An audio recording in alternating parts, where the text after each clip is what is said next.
people are all kind of wound up inside. They're told to be responsible, to care for everything. They judge themselves.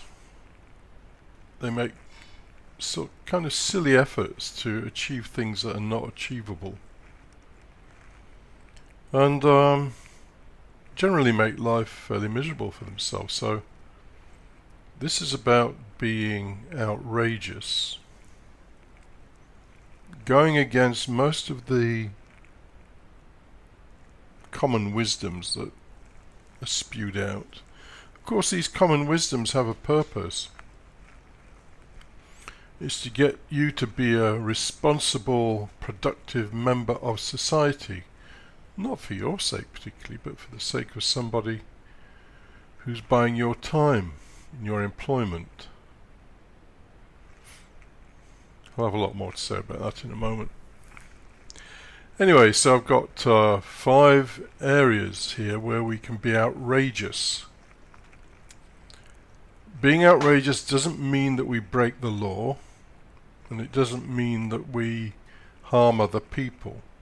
What it means is that we cut ourselves some slack.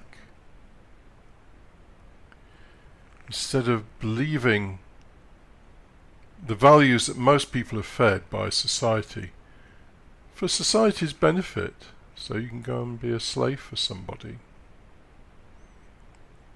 There's been a number of articles recently about the effect of lockdown and how many people are realizing that actually kind of working 15 hours a day isn't such a good idea.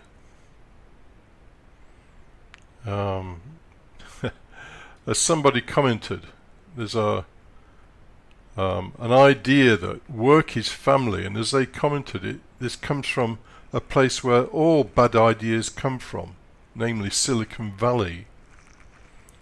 Work is family, so you can fucking sleep there, eat there, and all the rest of the time work for someone who's making billions of dollars. Anyway, let's get into the 5 ways that you can be outrageous. The first way is be irresponsible. Now, we're not talking about walking out into the middle of a busy road without looking or things like that. What we're talking about is not feeling the burden of responsibility. The logic behind this is fairly simple to understand. We have no free will. I'm not going to go into all of that. I've done previous podcasts on that if you want to listen to them. We have no free will. If you believe in free will, you believe in causeless effects. Something that happens without any reason. Anyway, I think you just have to take it that you have no free will. You are an automaton. Of course, people rile against that. They don't like it. It destroys their little ego somewhat. The ego that says, well, nobody can tell me what to do and nothing can tell me what to do. I'm my own person. No, you're not. You're just an automaton. We're all automatons. And as the Buddhists would say, because of that, there's no praise and there's no blame. And if there's no praise and no blame, then you cannot be responsible for anything. Oh, if only I did it, if only I take that job, my family could have done better and I'm responsible for it. No, you're not. You're not responsible for anything. I'm talking about responsibility here as a burden. Do not feel responsible for anything. Robots cannot feel responsible for anything. And we are, as Spinoza would say, effectively automata, mental automata, he said. And Nietzsche said we got no free will, and Schopenhauer said we got no free will, and almost everybody under the sun says we got no free will, and more recently Sam Harris says we got no free will. If we've got no free will, then we're not responsible for anything. You are not responsible for anything. So you can drop all that shit that you're carrying around, those heavy weights that you're carrying around, and just cut yourself a bit of slack. So that's number one. Don't feel responsible. Be irresponsible in the sense that you don't carry around any burdens of, if only I'd done this, or, oh, I've done this and so-and-so's had to do that, or whatever. We're all in this together, all in this big machine that churns along, and we're not responsible for anything. So, irresponsibility. Number two is don't care. Again, I've covered this before. And not caring is not an easy thing to achieve. To not care, well, to reach the situation where you don't care, there's some fairly heavy-duty preconditions, one of which is that you have to become so disappointed with life that you don't really care what outcomes materialize.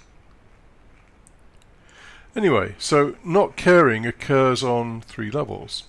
So you're bombarded every day with messages about ecology and global warming and species disappearing and oh, what else? I don't know. COVID maybe. Anything that's happening on a kind of national or international scale. And the newspapers like to report all this stuff, and the news likes to report on it. Why? Because we only read bad news. Why? Why do we read bad news? Because we're looking for anything that might threaten us. But don't care. Yeah. Something or other's happened in this country. It's terrible. Don't care. Your caring just causes you misery and addresses nothing. If your caring addressed the problem in some way, then fair enough, but it doesn't. Again, you are programmed to care, because then you feel a burden of, responsibility. And if you feel a burden of responsibility, then your superego can go to work and blame you for things. And your superego is programmed by society anyway. So don't care about global things that happen in society generally, because your caring will do nothing to address the situation. Much more difficult is to not care about your immediate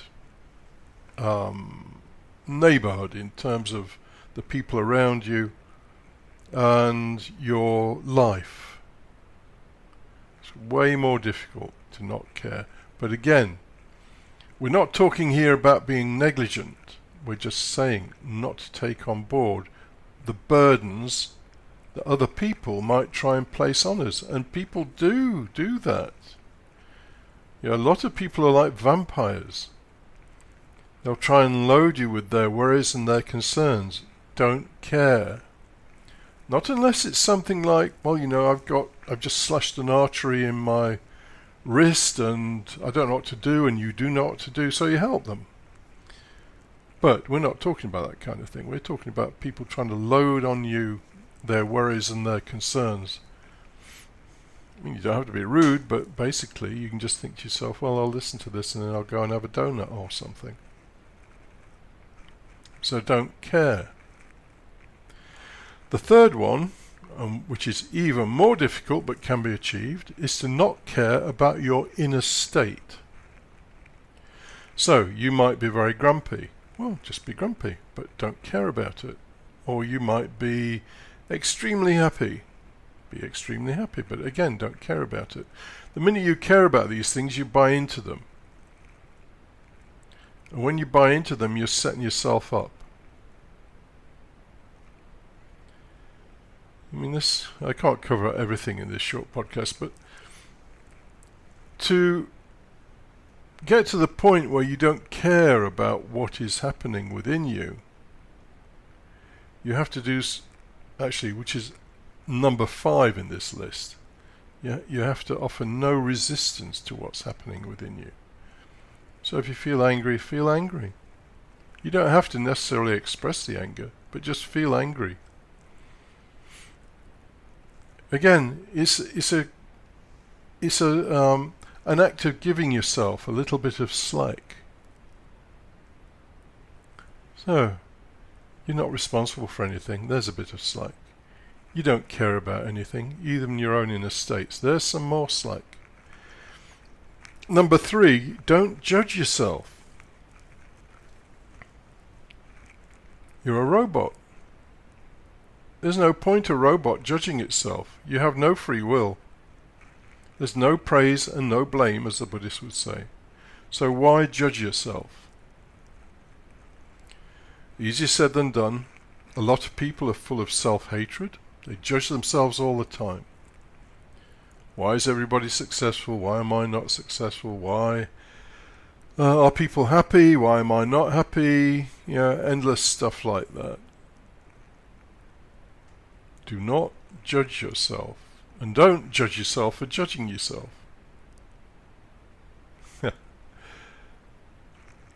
These are ways of freeing up inside. This not judging yourself is a very big one. As is not caring. And as is not feeling responsible.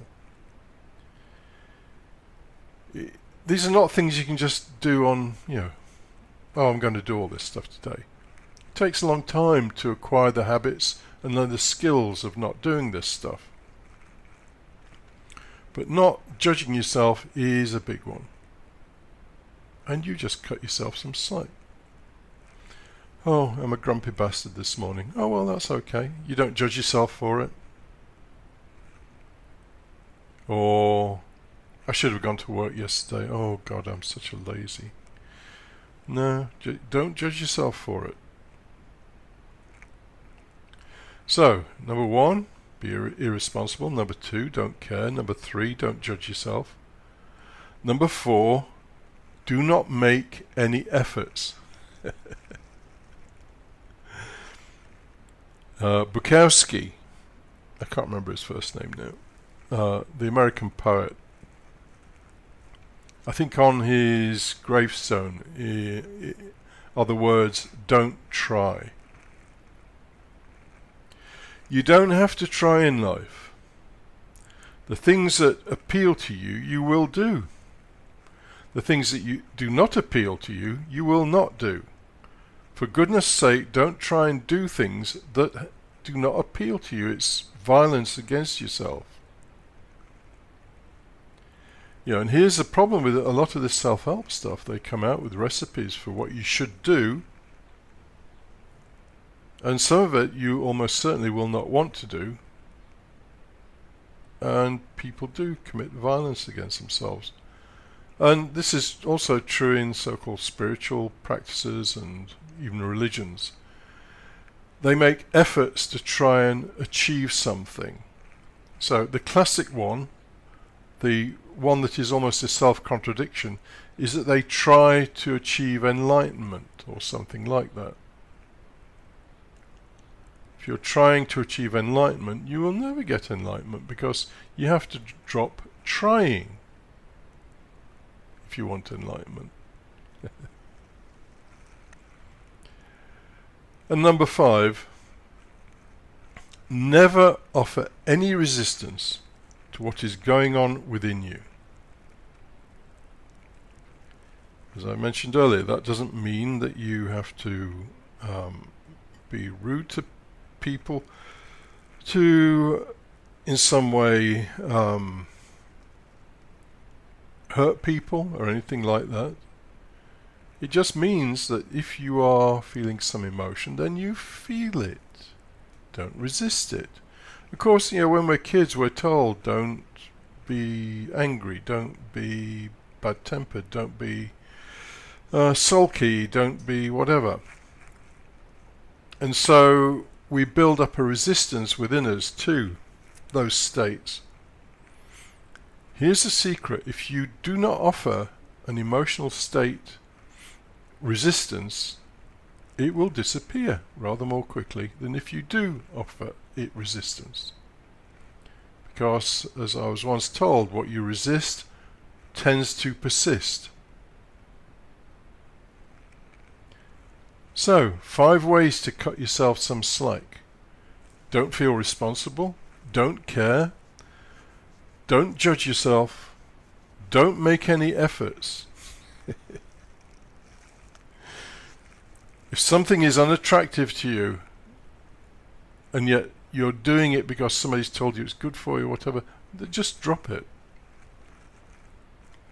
You know what to do. Your body and your mind knows what to do. You don't have to tell it. And finally, do not offer resistance to your inner states. If you can achieve all those things, you will acquire an incredible amount of inner freedom.